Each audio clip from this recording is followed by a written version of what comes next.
Bonjour, bonjour. Dans cette vidéo, on va corriger ensemble l'exercice numéro 3 sur les nombres complexes, bien sûr du bac deuxième bac Sciences Maths A et B, session normale de 2016. Alors dans cet exercice que j'ai déjà posté, mais il y avait une remarque que j'ai oublié la question 2. Alors j'ai oublié de corriger la question 2 et après des remarques des gens sympas qui m'ont fait cette remarque, j'ai pris la décision de bien refaire cet exercice. Alors l'exercice est le suivant: le plan complexe est apporté à un repère orthonormé direct au UV. On considère dans le plan complexe deux points M1 et M2 tels que les points O, M1 et M2 sont distincts, 2A2 et non alliés. Soit Z1 et Z2 les affixes respectifs des points M1 et M2 et soit M le point dans l'affixe Z qui vérifie la relation Z est égale 2Z1 Z2 sur Z1 plus Z2. Question 1 petit a montre que Z1 moins Z sur Z2 moins Z qui multiplie Z2 sur Z1 est égal à moins 1. Question B, on déduire que le point M appartient au cercle circonscrit au triangle OM1-M2. Question 2, montre que si Z2 est le conjugué de Z1, c'est-à-dire Z2 est égal à Z1 bar, alors M appartient à l'axe des réels. Ça veut dire que Z appartient à R, est un nombre réel. Petit 3, on suppose que M2 est l'image de M1 par la rotation de centre O et de mesure d'angle alpha, où alpha est un réel de l'intervalle 0π.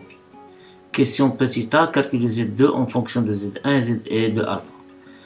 Petit b, montre que le point M appartient à la médiatrice de segment M1, M2. Soit θ un réel donné de l'intervalle 0π. On suppose que Z1 et Z2 sont les deux solutions de l'équation 6t carré moins EIT plus 1 qui multiplie t plus 8t moins 1 égale à 0. Petit a, sachant que, sans calculer plutôt Z1 et Z2, vérifier que Z est égal à 2 fois EIθ moins 1 sur EIθ plus 1.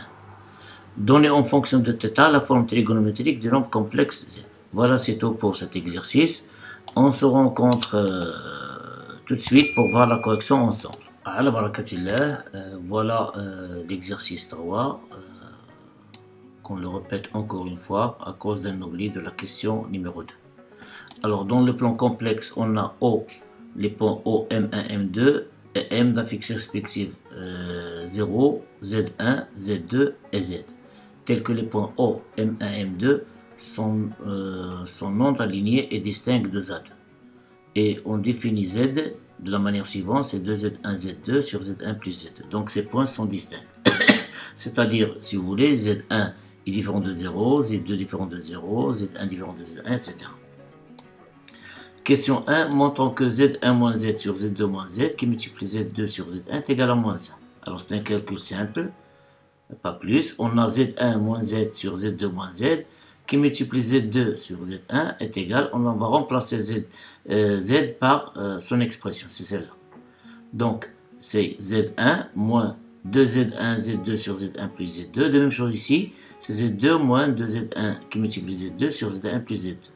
On va réduire, ici on a une grande fraction, on va réduire chaque numérateur qui est un calcul fractionnaire, donc ici c'est pour dénominateur. Et qu'est-ce qu'on remarque? Dans la fraction numérateur, on obtient comme dénominateur Z1, Z2, même chose ici. Donc il suffit de réduire et de simplifier, de chasser ici Z1 plus Z2. Donc on obtient c'est Z1 qui multiplie Z1 plus Z2, moins 2Z1 Z2, sur Z2 qui multiplie Z1 plus Z2, moins 2Z1 Z2 qui multiplie Z2 sur Z1. Alors est égal à Z1 fois Z1 c'est Z1 au carré, plus Z1 Z2 moins 2Z1 Z2 c'est moins Z1 Z2. Même chose ici, on obtient Z2 fois Z1 c'est Z2 fois Z2 c'est Z2 au carré, Z2 fois Z1 c'est Z2 Z1 moins 2Z1 Z2 c'est moins Z1 Z2 qui multiplie Z2 sur Z1. Alors qui est égal à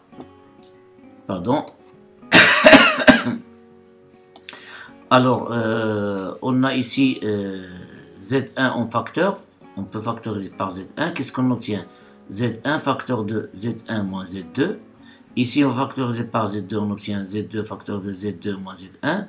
Puis, en simplifiant, ici Z2 par Z2 là, et Z1 par... Donc, qu'est-ce qu'il reste? Z1 moins Z2 sur Z2 moins Z1 est égal à moins 1.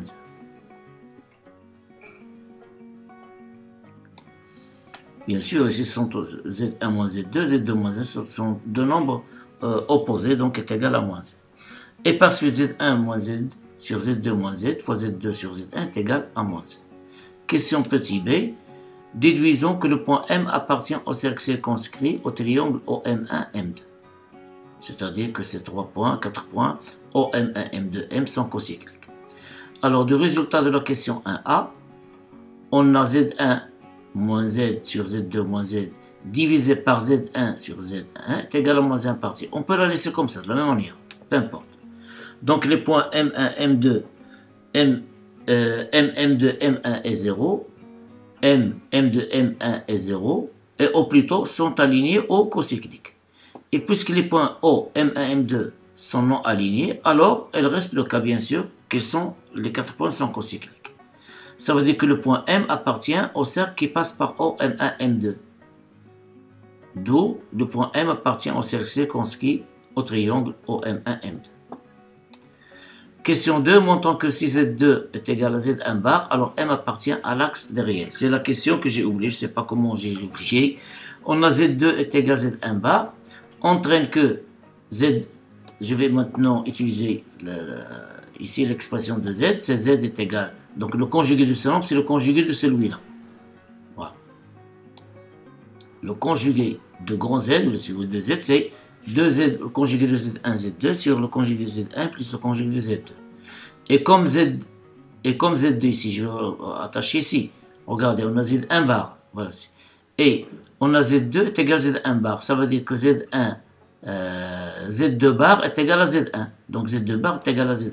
Même chose ici, Z1 bar plus Z1. Implique que Z bar est égal Z1 fois Z2, c'est le module de Z1 au carré. Et Z1 plus Z1 bar, c'est 2 fois la partie réelle de Z1. Et en simplifiant par 2, il reste le module de Z1 au carré sur la partie réelle de Z1. Cela implique que Z bar appartient à R, puisque le module de Z1 au carré c'est un nombre réel, et la partie réelle de Z1 est aussi un nombre réel. Et si Z1 appartient à R, forcément alors Z appartient à R. Donc si Z2 est égal à Z1 bar, alors le point MZ appartient à l'axe des réels. La question 3, on a alpha appartient à 0π, et la rotation de centre O et donc alpha transforme le point M1 en M2. Petit a, calculons Z2 en fonction de Z1 et de alpha. Alors on a l'image de M1 par la rotation de centre O d'angle alpha, c'est M2. C'est équivalent à dire que Z2 moins 0, l'affixe de M2 c'est Z2, moins l'affixe de O c'est 0, est égal à EI alpha, puisque l'angle ici de rotation c'est alpha, EI alpha, l'affixe de M1 c'est Z1, moins l'affixe de O c'est 0. C'est-à-dire que Z2 est égal à UI alpha Z1. Donc Z2 est égal à UI alpha Z1. Voilà l'écriture de Z2 en fonction de Z1 et de alpha. Petit b, montrons que le point M appartient à la médiatrice du segment M1, M2. Alors, en utilisant le résultat de la question AA, la première, c'est-à-dire que Z1 moins Z sur Z2 moins Z qui multiplie Z2 sur Z1 est égal à moins 1. Alors, en passant au module, le module de produit, c'est le produit de module. Cela veut dire que le module de Z1 moins Z sur Z2 moins Z est égal au module qui multiplie le module de Z2 sur Z1 est égal au module de moins 1, c'est 1.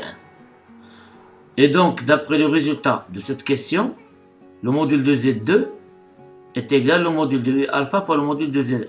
Or, le module de U alpha, c'est 1, puisque U alpha, c'est un nombre complexe de module 1. Donc, il est égal au module de, ça veut dire le module de Z2, dans ce cas, est égal au module de Z1. Et bien sûr que Z1 et Z2 sont non nuls, puisqu'ils sont, les deux points M et M2 sont différents de points O. Donc, je peux diviser par le module de Z1, on obtient le module de Z1, le module de Z2 sur le module de Z1 est égal à 1.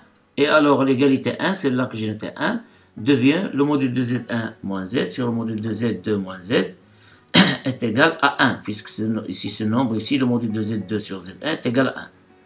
Donc, il reste le module de Z1 moins Z sur Z2 moins Z est égal à 1. C'est-à-dire que le module de Z1 moins Z est égal au module de Z2 moins Z. Et cela se traduit géométriquement par le fait que les distances M1M est égale M2M. Ce qui montre que M appartient à la médiatrice du segment M1, M2. La quatrième question, au point θ appartient à 0π. Z1 et Z2 sont solutions de l'équation 6t carré moins EIθ plus 1 qui multiplie t plus EIθ moins 1 égale à 0. Vérifions que Z égale 2 fois EIθ moins 1 EIT plus 1, c'est-à-dire sans calculer Z1 et Z2. Alors, plus Z1 et Z2 sont solutions de cette équation, alors on va faire appeler à la relation des solutions d'une équation de second degré avec les coefficients de cette équation. Alors, on sait que le produit de ces solutions, c'est le terme constant divisé par le coefficient de t carré, de second degré. Donc ici, c'est EIθ moins 1 sur 6. Et leur somme, c'est l'opposé du coefficient de t divisé par le coefficient de t carré. Donc c'est EIθ plus 1 sur 6. Et comment on a trouvé Z1 et Z2 en fonction de θ et Z1 plus 2? Alors Z, c'est 2 fois Z1, Z2 sur Z1 plus Z2. Alors, c'est 2 fois, on va faire sortir ici dans l'heure, Z1 fois Z2, c'est EIθ moins 1 sur 6. Et Z1 plus Z2, c'est EIθ plus 1 sur 6. On va simplifier par 6. Qu'est-ce qu'il reste? C'est EIθ moins 1 sur EIθ plus 1. Question B. Donnons en fonction de θ la forme trigonométrique du nombre complexe Z. Alors, on a EIθ moins 1, tout d'abord. EIθ moins 1, c'est quoi? C'est EIθ moins UI0. UI0, c'est 1. On va factoriser par EIθ sur 2. On obtient EIθ sur 2 qui multiplie EIθ sur 2 moins E moins EIθ sur 2. Or, EIθ moins E moins θ, c'est 2i sinus de θ sur 2. Donc, on génère EI alpha moins E moins I alpha, c'est 2i sinus de alpha. Donc, c'est 2i sinus de θ sur 2 qui multiplie EIθ sur 2. Or, I, c'est EIP sur 2. Donc, on va la multiplier ici. On obtient 2 sinus de θ sur 2. EIP sur 2 fois EIθ sur 2, qui est égal à 2 sinus de θ sur 2. EI facteur de pi sur 2 plus θ sur 2.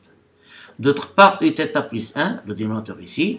De la même manière, c'est EIθ plus EI0. On va factoriser par EIθ sur 2. On obtient EIθ sur 2 plus E moins θ sur 2.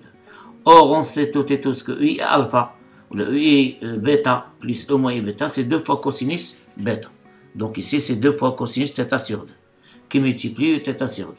En finale, Z, elle est égale à 2 fois. On va remplacer EIθ moins 1 par l'expression EIθ plus 1 par celle-là. Alors, qu'est-ce qu'on obtient? C'est 2 sinus de θ sur 2 qui multiplie EI pi sur 2 plus θ sur 2 cosinus de θ sur 2 qui multiplie EIθ sur 2. On va simplifier ici par 2 et 2. 2 reste intact ici. Donc c'est sinus θ sur 2 sur cosinus θ sur 2, c'est tangente de θ sur 2. C'est EI pi sur 2 plus θ sur 2 moins θ sur 2. Alors θ sur 2 moins θ sur 2, il donne 0, il reste pi sur 2.